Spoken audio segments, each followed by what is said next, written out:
اگر ہمارا رشتہ اسلام کے ساتھ مضبوط نہ ہو تو پھر ایک خشک تنکے کی طرح،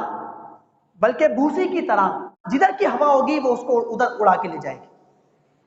اب اس کا چونکہ اپنا نظریہ نہیں ہے،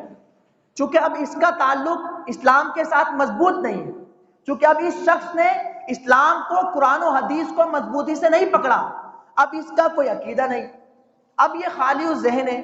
جناب میں تو سب کو مانتا ہوں۔ اب یہ باتیں ہوتی ہیں، بھائی سب ٹھیک ہے، اب اس طرح کی باتیں کرتا ہے، پھر مغربی کلچر کو بھی اپناتا ہے، وہاں سے جو تہوار آتا ہے اس تہوار پہ سیلیبریٹ کرتا ہے، کیونکہ یہ مضبوط نہیں ہے۔ اگر یہ اسلام کے ساتھ مضبوط ہوتا،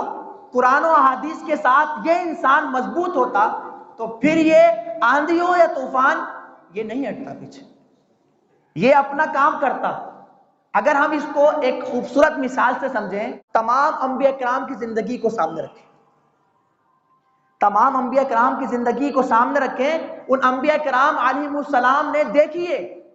کتنے ان کے اوپر آندھی طوفان اور مصائب و آلام آئے ہیں، مگر وہ اپنے راستے سے نہیں ہٹے، اس روٹ سے نہیں ہٹے،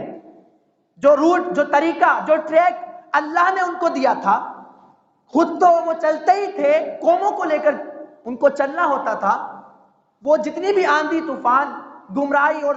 ظلم اور بربریت ان کے اوپر کتنی انتہا ہوئی، لیکن وہ رسول اللہ صلی اللہ علیہ وسلم کیا فرماتے تھے؟ اگر میرے ایک ہاتھ پر سورج لا کے رکھ دو اور دوسرے ہاتھ پہ چاند لا کے رکھ دو تو میں حق بات سے پیچھے نہیں ہٹوں گا۔ یہ بہت بڑی بات، یہ بہت بڑا اعلان، حق پر ڈٹے رہنا، حق پر قائم رہنا، یہ وہی کر سکتا ہے جس کا تعلق اسلام کے ساتھ مضبوط ہو، ورنہ یکم اپریل ہو تو ہم یہ انسان اپریل فول مناتا ہے، اگر یہ نیو ایئر ہو تو یہی انسان نیا سال مناتا ہے، اور اس طرح کے اور بھی مغربی